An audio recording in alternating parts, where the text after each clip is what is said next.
سلامونه دوستانو. لکه څنګه چې تاسو ته معلومات دی د جاپان د میکس سکالرشیپو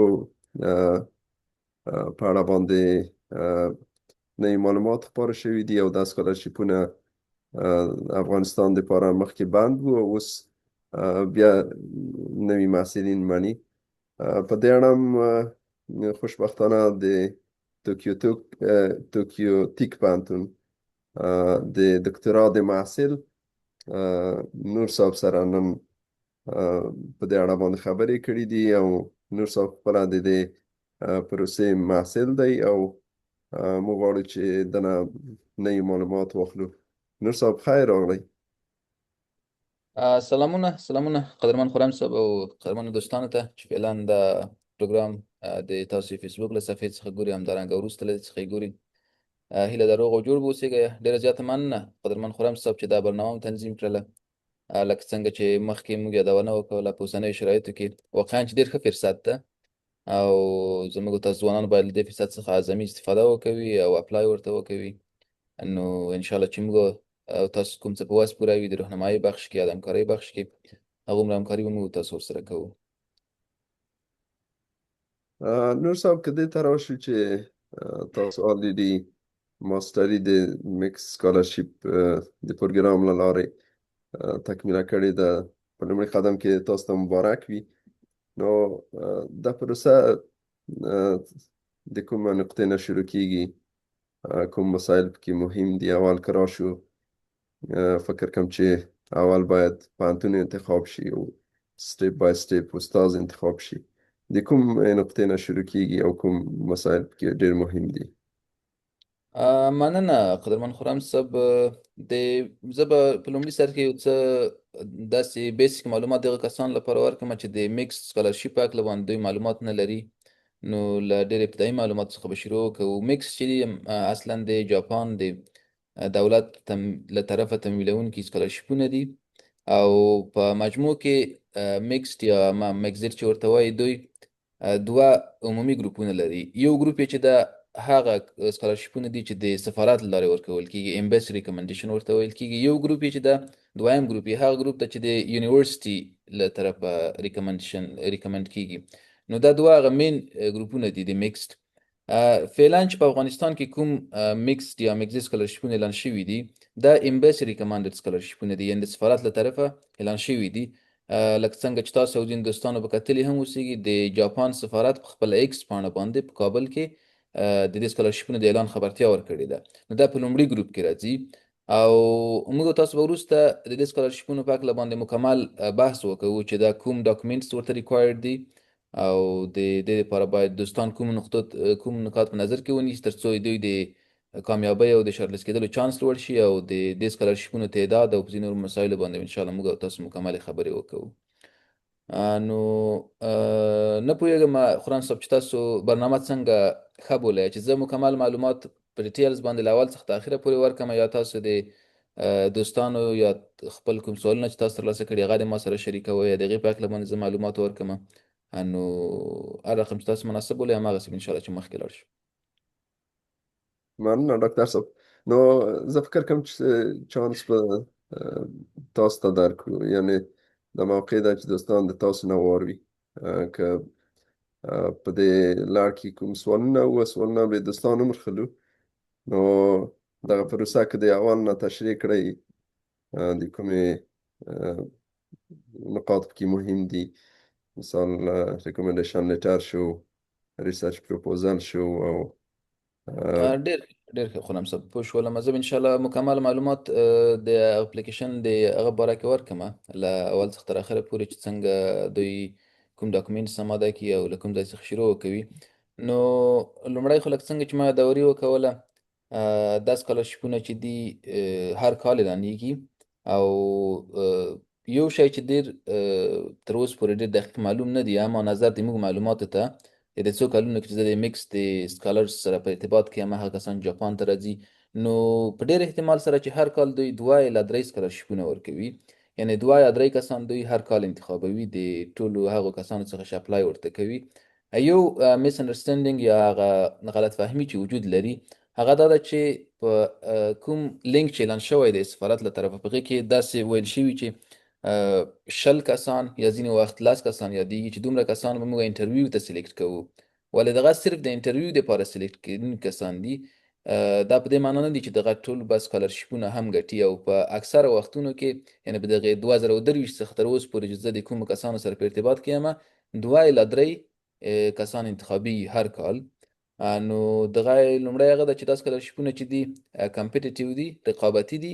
اما دوستان باید داسې ونه وایي چې زه اپلای نه کوم. که یو شي ته متوجه شي دوستان، اکثره وخت هغه څه چې ډېر رقابتي اوسېږي هغې ته ډېر خلک اپلای نه کوي، ځکه هر څوک فکر کوي چې دا ډېر رقابتي دي، او په آخر کې ډېر کم کسان پاتې کېږي چې هغه اصلا اپلای کوي، ورته د هغې چانس لوړېږي.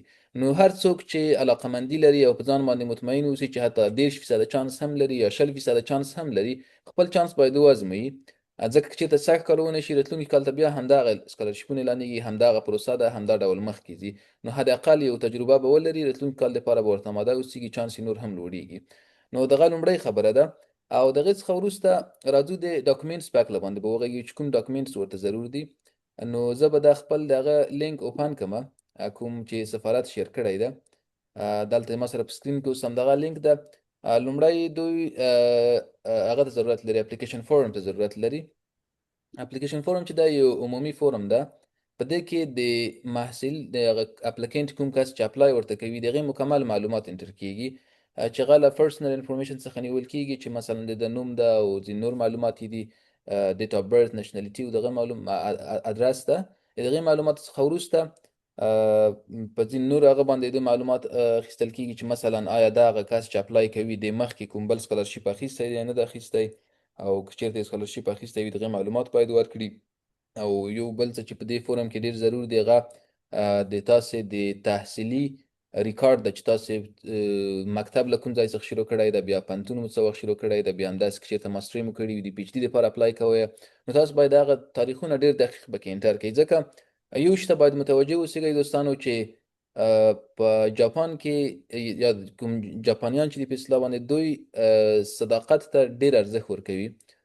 نو هغه کسان جاپان ته راغلي هغوی ته معلومیږي چې که چېرته تاسو ډېر کم هم دوی په دې باندې پوه شي تاسې هغه معلومات چې دي inaccurate دي یا دقیق نه دي یا مثلا غیر صادقانه دي، نو تاسو د کامیابېدلو چانس ډېر پکې کمیږي. نو په دغې هغه کې ډېر متوجه اوسېږئ چې هر څه انټر کوئ، هر څه په دې فورم کې تاسو اضافه کوئ، کوشش وکړئ چې ډېر دقیق واوسېږي. که تاریخونه اوسېږي یا که چېرته کوم نور معلومات اوسي، هغه باید ډېر دقیق او ډېر منظم تاسو انټر کړئ. او په همدغې فورم کې دا لومړی فورم چې ده، په دې کې په وروستي بخش کې تاسو نه معلومات غوښتل کېږي چې تاسو مخکیني تحصیلات په کوم هغه کې دي، فیلډ اف سپیشلایزیشن ورته ویل کېږي. یو فیلډ ده، یو ټکسټ باکس ده، په دغې کې باید تاسو مکمل هغه معلومات انټر کړئ چې تاسو مخکې تحصیلات په کوم بخش کې ترسره کړي دي. نو دغې بخش کې تاسو مکمل هغه خپل مخکینی فیلډ اف سټډي او دغې په اصطلاح باندې داسې کی ډیټیلز ورته انټر کړئ چې کوم مین سبجیکټ تاسو اخیستی دي او کوم مین فیلډونو کې تاسو کار کړی ده، په دغې هغه کې تاسو مکمل هماغه معلومات ورته انټر کولی شئ. تیزیس په حساب باندې معمولا سبجیکټ اف تیزیس چې ده دغه انف ده، کافي ده، کافي اندازه ده. اما که چېرته بیا هم تاسو ریسرچ کړی اوسېږي په اصطلاح باندې پیپر یې ولرئ یا انګوینګ ریسرچ ولرئ، ډېر ښه ده او ډېر مفید ده. کوشش وکړئ چې هغه په دې ځای کې ورته انټر کړئ او د هغې په هکله باندې معلومات ورکړئ. نوموړی فورم چې ده یو بل ډېر مهم بخش لري، همدغه اپلیکیشن فورم چې ورته ویل کېږي، هماغه مین فورم.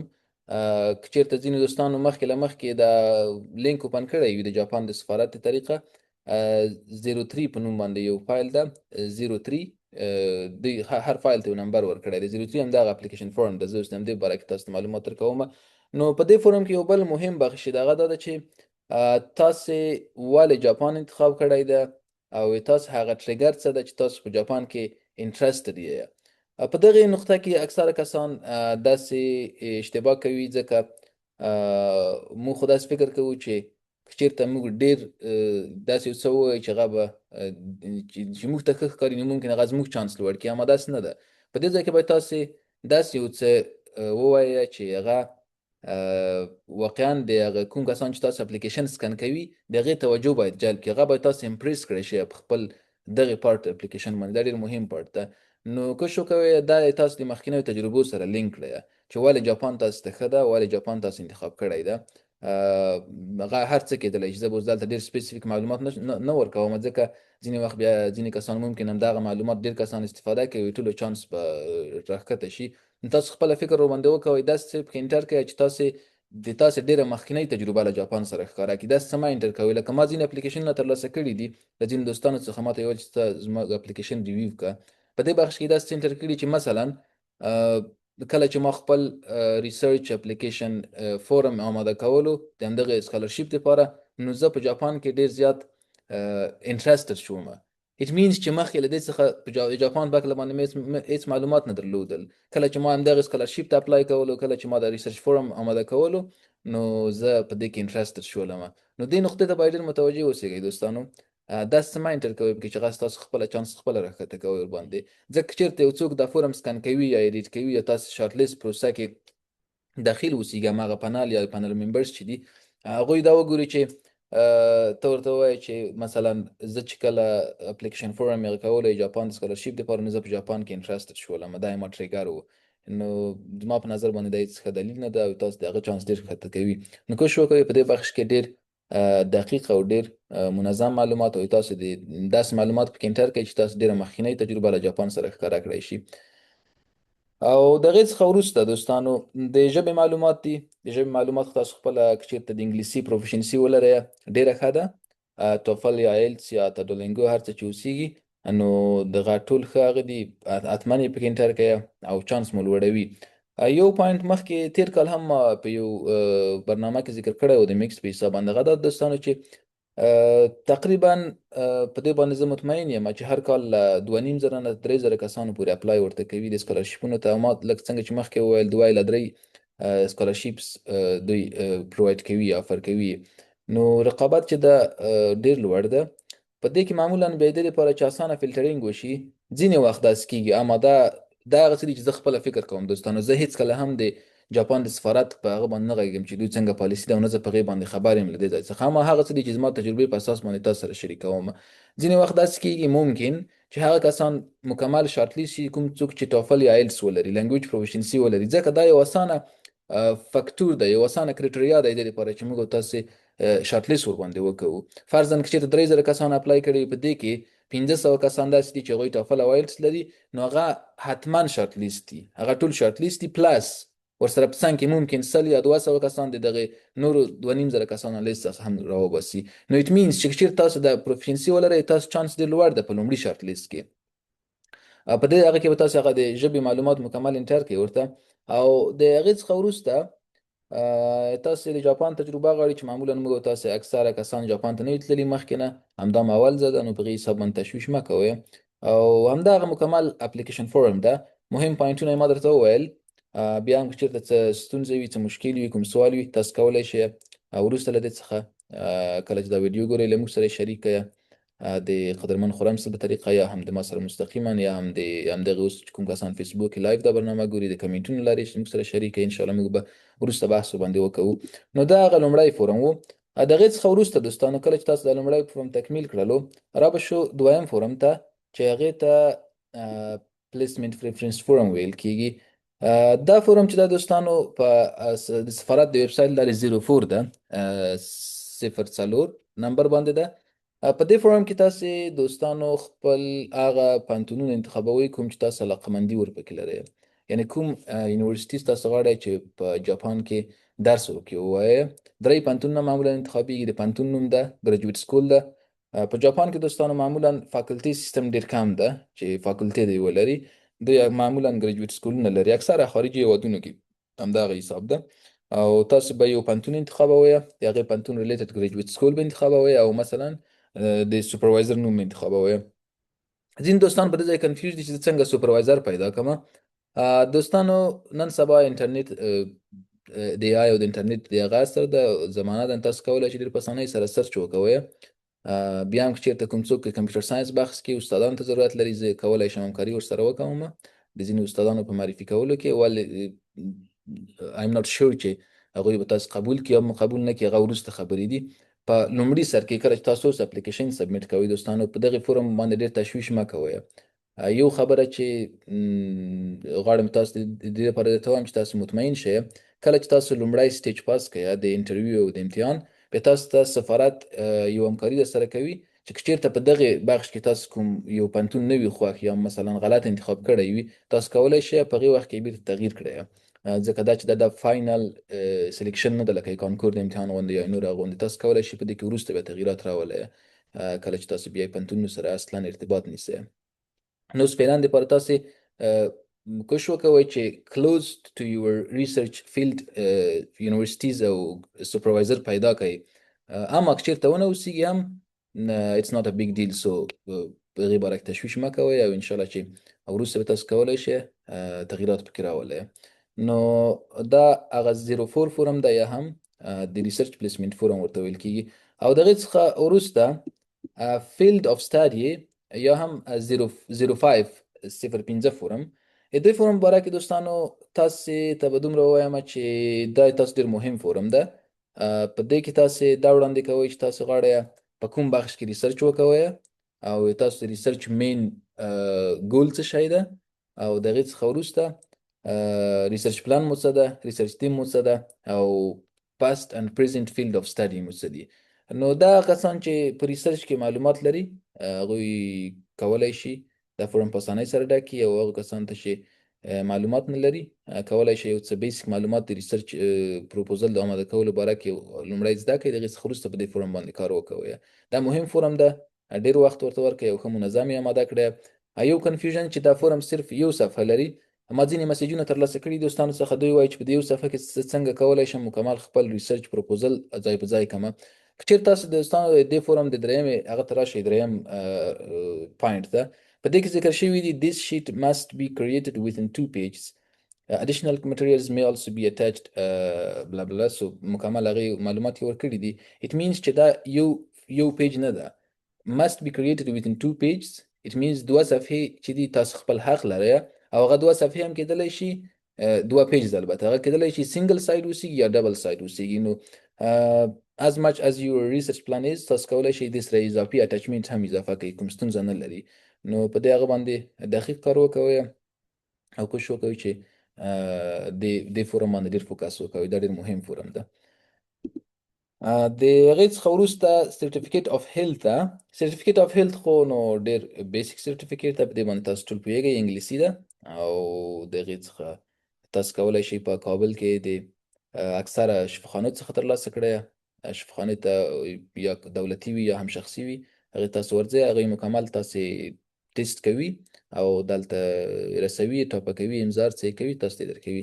نو په دې فورم کې کوم خاص نور څه نشته دي یو څه چې زه خپل تجربې په اساس درته وایم دوستان هغه دا دي چې ځینې وخت متاسفانه باید ووایم متاسفانه چې ځینې په شفاخانو کې ځینې ډاکټران نه پوهېږم دوی سره څه فکر ده زه خپل تجربې په اساس باندې وایم زه به اوس د هغې شفاخانې نوم نه اخلم په کابل کې یو ډېر مشهوره شفاخانه وه زه چې کله ورغلم په خپل وخت کې چې ما اپلای کولو نو په اکثره ځایونو کې د دې په ځای باندې چې زما هغه مرض داسې وکړي چې په ما کې شتون نه لري هغه یې پازیټیو انتخاب کړی و نو ما څه بحث ورسره وکولو چې دا خو ما ته مشکل جوړوي وایي زه ډاکټر یم او که ته ډاکټر یم دا د افغانستان معمولا د ځینو افغانانو همدغه هغه ده چې په لاجیکلي مخکې نه در سره ځي تا دلیل نه وایي چې مثلا دا کار مې ولې کړی دی نو زه مجبوره شوم چې هغه فورم مې مکمل تغییر کړل او بېرته مې بل فورم جوړ کړو بلې شفاخانې څخه مې هغه صحیح شکل باندې ترلاسه کړل دې ته متوجه اوسېږئ چې ټول باور هم په هغې ډاکټرو باندې مه کوئ په ځینو وختونو کې البته زه خپل ډاکټرو د خپل وطن ډاکټرو او ټولو علمي اشخاص ته ډېر په اصطلاح باندې ډېر احترام ورته لرم خو ځینې وخت دا ستونزې راځي او تاسو باید ورته متوجه اوسېږئ ځکه تاسو ډېر تکلیف تېروئ تاسو د اپلیکیشن مکمل تکمیلوئ که چېرته ډېر کوچنی تغییر په دې کې هم راغلی وي نو ممکن تاسو د هغې شارټ لیست چانس ورباندې کم شي نو دا 06 فورم ده یا هم هماغه صحیح فورم د دې باره کې نور معلومات نشته دي همدومره معلومات ما په نظر باندې کفایت کوي او د هغې څخه وروسته دوستانو ریکمنډیشن فورمز ته به راشو ریکمنډیشن لیټرو ته به راشو ریکمنډیشن لیټر 07 ده یا 07 هماغه 07 په سیستم کې یا په آنلاین ویب سایټ کې د دې په حساب باندې یو کنفیوژن شته ځینې دوستان فکر کوي چې باید ریکمنډیشن لیټر په همدغه شکل باندې آماده شي کوم شکل چې دوی په د ویب سایټ کې خپور کړی دی اما داسې نه ده دوستانو تاسو کولی شئ خپل د خپل خوښې وړ ټمپلیټ استفاده کوي، تاسو مکمل پکې ډیزاین کې تغییر راولئ، نو دغه کوم خاص هغه نه لري. ولې یو څه یې ذکر کړي دي په دغه کې چې باید په انویلوپ کې اوسیږي او هغه باید سیل اوسیږي. دغه ځینې وخت کنفیوژن واقع کوي، ځکه تاسو مجبور یې د معمولا دوی قاعدې په خاطر باندې دا کار کوي چې زه مثلا فرضاً زه یو نفر ته ریکمنډیشن ورکوم، احمد ته ریکمنډیشن ورکوم، زه د هغې سینیر په اصطلاح باندې کولیګ یم یا باس یم یا په اصطلاح باندې زه یې استاد یم، نو معمولا هغه کوم څه چې سټنډرډ اصول دی هغه دا دي چې زه به ریکمنډیشن خپله ځان سره لیکم، په یو انویلوپ کې به یې اچوم، دغه به زه سیل کوم تر څو احمد ونه شي کولی چې هغه خپله وګوري. ځکه چېرته احمد هغه خپله وګوري ممکن زما له طرفه ښه ریکمنډیشن هغه وانه خلي، نو هغه په اصطلاح باندې د ایتکس مطابق یا د هغې سټنډرډز مطابق باید دی خپله پوه نه شي، او د ده چې کوم ځای کې ریکمنډیشن زما په کار ده صرف هماغه اتھورټي باید په دې باندې پوه شي چې د احمد باره کې زه څه آیډیا لرم. دوی هغه معلومات په دې ځای کې داسې شیر کړي دي، اما دا بیا یو کنټراډکشن منځته راځي، ځکه موږ دا معلومات باید د ایمیل لارې ولیږو، د ایمیل لارې خو موږ هغه انویلوپ نشو لیږلی په اصطلاح باندې، هغه خو موږ باید سکن کړو. نو دلته هغه څه اکسپشن ده، تاسو کولی شئ د کوم څه څخه چې ریکمنډیشن اخلئ هغه خپله سکن کړئ او ورته ویلږئ، خپله یې هم ریډ کولی شئ او هر ټمپلیټ استفاده کولی شئ. کوشش وکوئ دوستانو په دې هغه کې ډېر مبالغه باید ونه شي، کوم څوک چې تاسو ته ریکمنډیشن هم درکوي باید ډېر هغه د خپل تجربې په اساس باندې باید تاسو د تشریح کړي، تاسو معرفي کړي. زه مثلا احمد پېژنم، زما سره محصل و، په دغه مضامینو کې ما درس ورکړی دی او لایقه محصل و. اټس اوکې چې ځینې ځایونو کې وویل چې مثلا ډېر لایقه و او دا و، اما مبالغه په ځینې ځایونو کې باید ونه شي، ځکه چې اکثره کسان چې نه شارټ لیست کېږي یا نه کامیابېږي هغوی ځینې وخت زه فکر کوم هغوی خپل ځان نه اوور کوالیفاید معرفي کوي، او اوور کوالیفیکیشن چې دا په ځینې ځایونو کې په نظر کې نیول کېږي نو هغوی اصلا نه شارټ لیست کېږي د هغه دپاره د هغې موقع دپاره. نو دا 0 فورم ده، تاسو 2 ریکمنډیشن ته ضرورت لرئ او تاسو کولی شئ د خپل استادانو څخه یې واخلئ، او که چېرته کوم څوک وظیفه لري it is strongly recommended چې یو ریکمنډیشن له خپلې وظیفې څخه واخلي، وظیفې له ځای څخه، او یو ریکمنډیشن هم له خپل پوهنتون څخه واخلي. That's a very good combination I think. په دې ریکمنډیشن لیټر کې په آخر کې ویلي دوستانو چې تاسو وګورئ نوٹ any other formats of recommendation letter will be accepted, so it means you can use any other formats as well, but their recommended format is the one that they shared. So 07 form هم دا ده، او دا ټول هغه ډاکومنټس چې تاسو باید شریک کړئ دوستانو، او په څنګ کې ورسره فکر کوم تاسو خپل هغه ته هم ضرورت لرئ، پاسپورت ته هم ضرورت لرئ او ځینې نور ډاکومنټس ته هم ضرورت لرئ. تاسو ویب سایټ مکمل وګورئ، معمولا هر کال تغییرات پکې راځي په دغې ډاکومنټسونو کې، پروفایل پکچر ده مثلا پاسپورت ده. په دې اپلیکیشن فورم کې دا لومړی چې ما تشریح کړو دوستانو مین اپلیکیشن فورم چې د دغې کې یو ځای د عکس غواړي، فوټو غواړي، دغې ته متوجه اوسئ. اکثره کسان دغه له یاده وباسي، نه ورته متوجه کېږي. په دغې کې باید تاسو خپل هغه فوټو اټاچ کړئ، دغې ته یې ورسره یو ځای کړئ. نو نور دې څخه ورخواته دا هغه ډاکومنټس وو چې ضرور دي دوستانو، دې په هکله باندې ما تاسو ته مکمل معلومات درکړل، او هیله ده چې تاسې هغه کنفیوژن چې کوم ځایونه کې هغه کلیر شوی اوسیږي. نو ډاکومنټس د دوی د انسټرکشنز مطابق آماده کړئ، اما په ځینې ځایونو کې اکسپشن شتون لري چې ما یادوري وکوله، نو هغې ته باید تاسو متوجه اوسیږئ. او د دې معلوماتو څخه وروسته دا هغه مکمل د هغه معلومات وو چې ما درکړل د اپلیکیشن باره کې. اوس به راشو دوستانو د پروسې باره کې به یو څه خلاص معلومات درکړم چې پروسه له کوم ځای څخه شروع کېږي او کوم ځای ته فاینل سټیج ته رسیږي. لومړی پروسه له همدغه اپلیکیشن څخه شروع کېږي. تاسو مکمل همدا کوم فورمونه چې دي 6 فورمونه ما مخکې بحث ورباندې وکول، او هغه ډاکومنټس چې ما ویل هغه ټول ټچ کېږي. دوی کوم آنلاین پورټل نه لري دوستانو، تاسو آنلاین اپلیکیشن نشئ کولی، تاسو صرف دوی ایمیل راخلئ، د خپل ایمیل لرئ، یو بیسیک ایمیل ورسره یو ځای کوئ، لیکئ په باډي کې دا ډاکومنټس اټچ کوئ ورته او نور یې سبمیټ کوئ. فایلونو ته کلیر نیمز ورکئ. مثلا فرضاً زه خپل ځان ته اپلای کوم، نو ممکن داسې هغه ورته ولیکم چې فورم 3 په اصطلاح باندې انډرسکور my full name نصیر احمد نور application form mix 2027. so it means هغه کس چې زما اپلیکیشن ګوري هغوی ته یو د سکنینګ ډېر ښه هغه برابرېږي. که چېرته زما اپلیکیشن سکن کوي هغوی یو ډېر ښه آیډیا اخلي چې دا نفر مثلا ډېر منظم نفر ده، او ممکن دا هم یو پوینټ اوسیږي. دوستانو په اپلیکیشن کې هغه په اصطلاح باندې مین پوینټس چې دي بیگ پوینټس چې د غیر څوک په نظر کې نیسي، اما تاسو کوشش وکوئ چې د ډېرو کوچنیو پوینټونو ته متوجه اوسئ، ځکه هغه فرق چې اصلي راځي هغه په کوچنیو پوینټونو کې راځي. بیگ پوینټس چې د غیر څوک په نظر کې نیسي، نو که چېرې داسې ډېر رقابتي پروسه وسیږي، هغه کسان کامیابیږي چې هغوی ډېرو کوچنیو پوینټونو ته هم توجه کړې ده. نو لومړی سټیج چې ده دوستانو، تاسو ټول ډاکومنټس آماده کوئ، خپل اپلیکیشن مو د ایمیل لارې د جاپان سفارت ته لیږئ. دا لومړی سټیپ شو. دویم سټیپ، تاسو نور منتظر اوسئ، د ایمیل لارې تاسو ته ایمیل راځي چې تاسو د امتحان لپاره شارټ لیست شوئ. کله چې تاسو د امتحان د شارټ لیست ایمیل ترلاسه کړلو، تاسو نه د جاپان په سفارت کې د آغا خان په هماهنګۍ باندې تاسو نه امتحان اخیستل کیږي، اما په دې امتحان کې آغا خان اصلا کوم رول نه لري. دوی فقط یوازینی رول دا چې دوی هغه د امتحان موقع برابروي، او دغه څخه وروسته مکمل د پارچوټ چک کول او مکمله پروسه چې د خپل سفارت د کارمندانو سفارت په کنټرول کې ده، چې څوک یې کوي غیر سفارت هغه ده، اما د آغا خان کوم همکاران یا کوم څوک شتون نه پکې لري، خصوصا سږ کال داسې کوم څه شتون نه لري، ځکه دوی څخه ځینې شکایتونه هغه ترلاسه شوي وو. نو کله چې تاسو د شارټ لیست ایمیل ترلاسه کړئ، تاسو ته وخت ورکول کېږي چې په دغه وخت کې تاسو امتحان ته راشئ. تاسو امتحان ته ورځئ. نوموړی امتحان چې د اول امتحان د صرف انګلیسي امتحان ده دوستانو، تاسو نه صرف د انګلیسي امتحان اخیستل کېږي، او په څنګ کې جاپاني سوالونه هم شتون لري، تقریبا 100 جاپاني سوالونه دي جاپاني ژبه باندې. but that's just a formality. like کله چې ما امتحان ورکولو، ما اصلا د جاپاني هغه ډېر بیسیکس هم نه وزده، لکه هغه هیراګانا کاتاکانا په اصطلاح باندې بیسیک کانجیز، په دې باندې هم څه نه پوهېدم، اصلا قطعا هېڅ جاپاني باره کې زه معلومات ما نه درلودل. نو دغه صرف یو فارمالیټي ده، یو قانون ده د میکسډ، او دغه باره کې تشویش مه کوئ، صرف همغه امتحان کې تاسو اشتراک کوئ، خپل نوم په پارچه باندې لیکئ، نور تاسو امتحان ورکوئ. انګلیسي امتحان ډېر ضرور ده، ډېر ډېر ټاپ رقابت ده په انګلیسي امتحان کې. څومره چې زما په یاد دي، د موږ په وخت کې د موږ کوم کال کې چې ما امتحان ورکولو، 100 کسان د انټرویو لپاره شارټ لیست شوي وو، او کوم کس چې هغه په لست هغه شلم نمبر باندې و، د هغې نمرې هم له تقریبا له 95 څخه پورته وي، 95 پلس وي. نو اټ مینس چې تاسو باید ډېر دقیق اوسئ د انګلیسي په امتحان کې، او که چېرته ډېره کمه غلطي هم وکوئ، تاسو د شارټ لیست چانس ډېر کمیږي پکې. کله چې تاسو د انګلیسي امتحان پاس کړئ دوستانو، نو تاسو دریم سټیج ته ځئ. تاسو یو ایمیل ترلاسه کوئ چې تاسو د انټرویو لپاره شارټ لیست شوي په سفارت کې. نو دا چې د هغه مهمه تر ټولو مهم انټرویو ده، د دې لپاره معمولا لکه څنګه چې په اپلیکیشن کې هم ذکر کوي، سفارت په ویب سایټ کې هم ذکر کوي، معمولا 100 تر 100 پورې کسان شارټ لیست کیږي هر کال، چې یو تعداد یې خویندې اوسېږي فیمیل دي، او یو تعداد یې چې دي نارینه دي.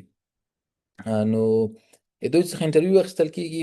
د انټرویو باره کې به انشاءالله موږ بیا بله برنامه هم ولرو که چېرته ژوند و، خو اوس به زه بیسیک معلومات درکړم انټرویو باره کې تاسو نه، د همدغه اپلیکیشن چې تاسو کوم څه سبمیټ کړي دي د هغې باره کې تاسو نه مکمل معلومات اخیستل کېږي. بیا هم په انټرویو کې د جاپان د سفارت سفیر اوسېږي په کابل کې، چې کوم سفیر دوی لري یا یې معاون وي، خپل هغه شتون پکې لري. په څنګ کې ورسره یو مسلکي کس اوسېږي چې په هر بخش کې تا اپلای کړی ده، معمولا هغه د ریسرچ باره کې معلومات تا نه اخلي، او یو کس چې دغه تا نه د جاپان په باره کې معلومات اخلي، چې تا ولې جاپان انتخاب کړی ده، او ځینې نور معلومات هغه انټرویو خپل هغه دي هغې ډیټیلز باندې به انشاءالله بحث باندې وکړو که ژوند و. نو انټرویو چې کله تاسو پاس کړی، معمولا فاینل آفر بیا تاسو ترلاسه کوئ، اما فاینل آفر چې د پروویژنل آفر ده دوستانو، کنډیشنل آفر ده.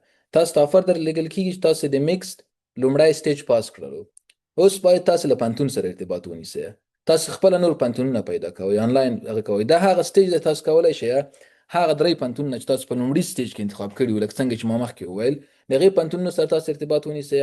که چېرته هغه پوهنتونونه تاسو نه قبلوي یا بیسډ آن سم ریزنز هغوی تاسو ریجکشن ترلاسه کوئ، تاسو کولی شئ یو نوی پوهنتون ورته اضافه کړئ. په یو وخت کې تاسو کولی شئ صرف له 3 پوهنتونونو سره ارتباط ونیسئ. که چېرته تاسو د یو څخه ریجکشن ترلاسه کوئ، بیا تاسو کولی شئ یو بل پوهنتون ورته اضافه کړئ. معمولا د دې پروسې لپاره دوی تاسو ته 2 هفتې وخت درکوي یا 3 هفتې وخت درکوي، تاسو له استادانو سره ارتباط ونیسئ، استادانو ته خپل ځان معرفي کړئ چې ما له میکس څخه کنډیشنل آفر اخیستی ده، میکسډ ما سپورټ کوي په مالی هغه باندې، اوس زه غواړم چې پوهنتون د ځان لپاره پیدا کړم. نو معمولا بیا استادان خوشحاله کېږي، ځکه هغوی چې کله پوه شي ته مالي مشکلات نه لري، میکسډ ته یې پوهنتون فیس ورکوي، تا د اوسېدلو فیس ورکوي، تا کوم مصارف چې تا د تحصیل مربوط کېږي، نو هغوی تا ته بیا په خوشحالۍ باندې اکسپټنس درکوي. اما بیا په هغې سټیج کې کوشش وکوئ دوستانو چې هغه پوهنتونونه انتخاب کړئ چې له ټوکیو څخه بهر دي، ځکه په ټوکیو کې د افغانانو د چانس اکسپټ کېدلو چانس چې دا ډېر ښکته ده. مثلا زموږ په خپله کوم پوهنتون کې چې زه اوس یم، دا پوهنتون تقریبا له 10 زره څخه پورته محصلین لري. اما یوازینی افغان زه خپله یم په دې ځای کې چې زه تنها یوازینی افغان یم. نو اټ مینس چې دې ځای کې د افغانانو د اکسپټ کېدلو چانس ډېر ښکته ده. اټ ډزنټ مین چې موږ تاسو افغانان په اصطلاح باندې هغه وړتیا نه لرو، بلکې ځینې نور مشکلات دي. په مجموع کې د افغانستان چې کوم ایمیج ده هغه په اکثره ځایونو کې داس نه ده لکه څنګه چې اصلا افغانستان ده، څنګه چې اصلا افغانان دي. موږ ډېر ښه لیاقتونه لرو، ډېر په ټاپ لیول باندې محصلین موږ لرو. اما متاسفانه که چېرته زه خپله یو تجربه ووایم، ما چې کله پوهنتونونو ته اپلای کولو، ما له ځینو پوهنتونونو څخه داسې ریپلای هم ترلاسه کړی ده چې ما مکمل خپل اپلیکیشن ورته لیږلی، مکمل فایلونه مې ورته لیږلي، ما ته استاد فقط یو جمله کې ځواب راکړی ده: I will not accept you. even like ما ته یې داسې نه دي ویلي چې ډیر نصیر احمد نور hope you are doing well or bla bla، هغه بیسیک ایمیل څه، فقط ما ته په یو جمله کې ځواب راکړی چې I will not accept you. so کله چې تاسو دریم سټیج ته رسیږئ دوستانو، کوشش وکوئ ځینې لرې پوهنتونونه هم انتخاب کړئ، په ځینو لرې ځایونو کې outside ټوکیو I mean. نو په هغې ځای کې به تاسو چانس د اکسپټ کېدلو ښه ده. ځکه که چېرې تاسو په دغې 2-3 هفتو کې پوهنتون پیدا نه کړئ، سفارت مجبوره کېږي چې بیرته له تاسو څخه آفر واخلي. اټ مینس چې تاسو هغه مکمله پروسه چې تاسو تکمیل کړې وه، تاسو هغه فاینل سټیج پورې ورسېدلی، هغه کنډیشنل آفر مو ترلاسه کړه، اما تاسو پوهنتون د ځان لپاره پیدا نه کړو، استاد مو قانع نه کړو چې تاسو ته په خپل لب کې، په خپل پوهنتون کې ځای درکړي، نو تاسو څخه بیرته آفر اخیستل کېږي. نو په هغې سټیج کې کوشش وکوئ چې داسې وکړئ په اصطلاح یو ټاپ پوهنتون انتخاب کړئ، یو متوسط او یو هم ښکته پوهنتون. نو که چېرې تاسو له هر یو څخه اول آفر ترلاسه کړل، هماغه تاسو هغه پوهنتون ده چې تاسو ورته انتخابېږئ. او د هغې نه وروسته دوستانو، کله چې تاسو پوهنتون انتخاب شي، نو نوره پروسه به ډېره سموتلی مخکې ځي، به تاسو هېڅ تشویش ته ضرورت نه لري. ټول کار نور سفارت خپله کوي، تاسو د ټیکټ بوک کېدل دي، تاسو دې ځای کې د لیلیې ځای دی چې تاسو د پوهنتون سره ارتباط نیول دي، تاسو صحي ریکارډونه دي، تاسو مکمل هر څه سفارت کوي. ډېر فعال سفارت دی جاپان، او جاپانیان چې دي واقعا چې ډېر فعال خلک دي. او کله چې یو چاته سکالرشیپ ورکړلو، بیا د هغې ډېر خیال یې ساتي، او ډېر د هغې په هغه باندې په اصطلاح باندې ډېر احتیاط کوي چې هغه یو مشکل سره مخ نه شي. د ټیکټ په حساب باندې، د نورو مصارفو په حساب باندې ډېر په منظم شکل باندې برنامه ورڅخه مخکې ځي. نو تاسو بیا جاپان ته راځئ. کله چې جاپان ته راشئ دوستانو، معمولا 4 میاشتې تاسو دلته ریسرچ سټوډنټ اوسېږئ. تاسو صرف ریسرچ بیسیک رولز زده کوئ چې ریسرچ څنګه کېږي، ریسرچ څه شی ده. ځکه افغانستان کې خو متاسفانه باید ووایم چې ریسرچ ډېر ضعیفه ده، موږ اکثره ریسرچ بیسکس باندې هم نه پوهېږو. نو په هغې 4 لومړۍ میاشتو کې موږ درس دلته نه وایو، صرف په ریسرچ بیسکس باندې غږېږو، او ځینې بیسیک جاپاني ژبه هم ورسره ویل کېږي چې هغه ډېر بیسیک جاپاني ده، هغه چې دا منډیټري نه ده، نه کوم امتحان لري، نه کوم بل څه لري، فقط په خپله خوښه باندې که چېرته ځینې صنفونه څوک اخلي ورسره اخلي، که نه صرف هماغه ریسرچ باید په 4 میاشتو کې وکوي. د هغې څخه وروسته به تاسو انرول کېږئ د ماسټر دپاره یا هم د پی ایچ ډي دپاره، هر څه چې اپلای کړی ده، او نور سموتلی برنامه مخکې وړئ.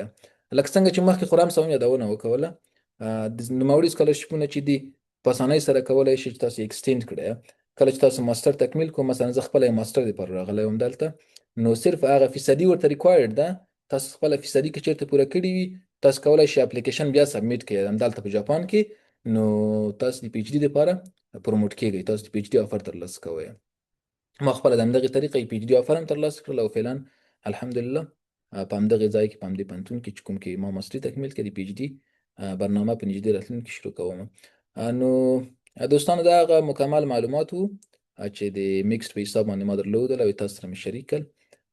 بیا هم که چېرته کوم څوک کنفیوژن لري، ستونزه لري، او کوم بل مشکل لري، موږ همیشه خدمت کې یو، او کولی شئ د موږ د ملګري سره قدرمن خرم صاحب سره یا هم د ما سره ارتباط ونیسئ. موږ به انشاءالله چې د خپل وس مطابق تاسو سره همکاري کوو. مننه.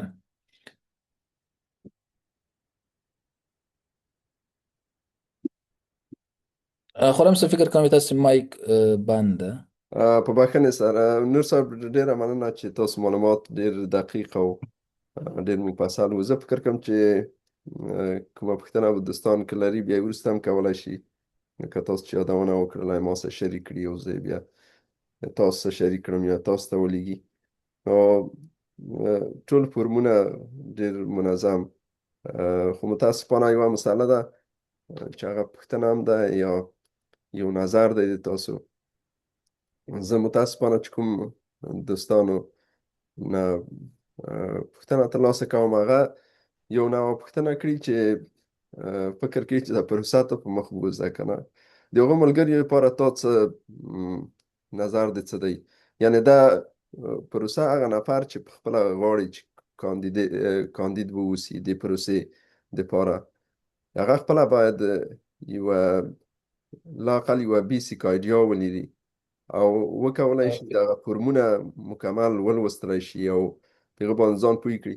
یعنې که هغه چېرته په فورمو باندې یا په اصطلاح هغه اپلیکیشن چې کوم دی په هغې باندې نه وي پوه، زه فکر کوم چې دا پروسه بیا دومره ساده نه ده چې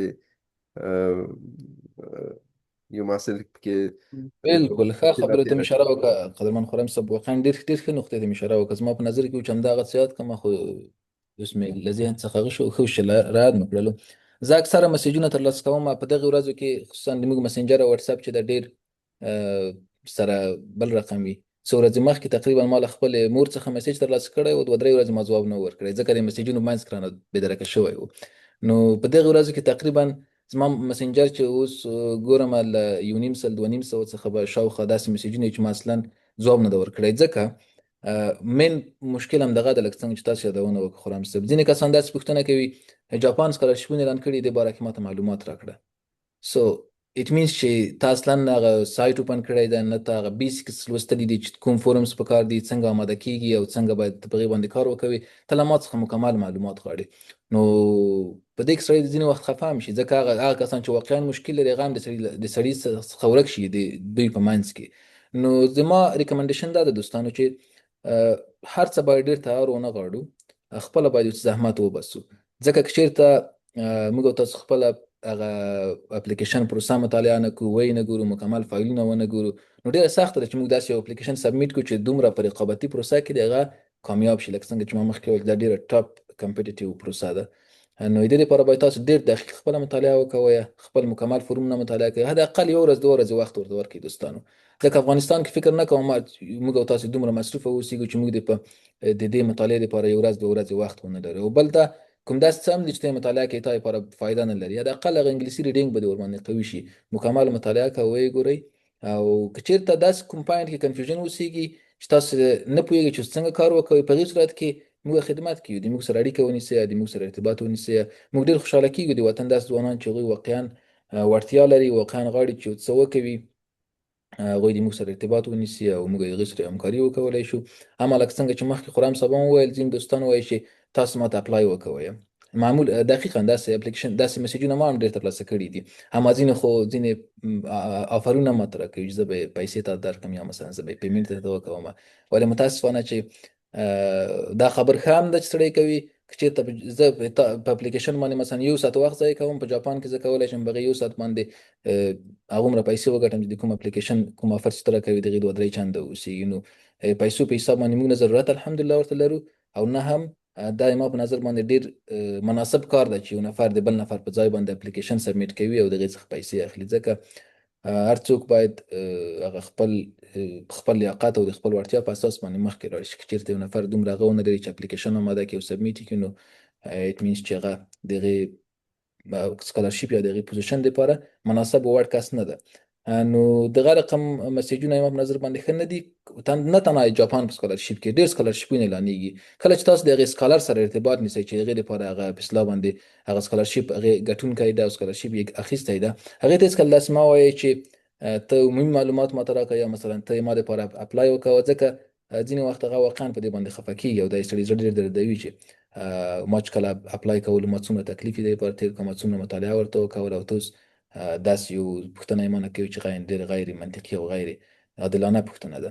نو په خلاصه کې به دا وایم چې دوستان چې اپلای کوي، غواړي چې اپلای وکوي، مطالعه وکوئ، فورمونه وګورئ، مکمل پروسه وګورئ، اپلیکیشن مکمل تکمیل کړئ.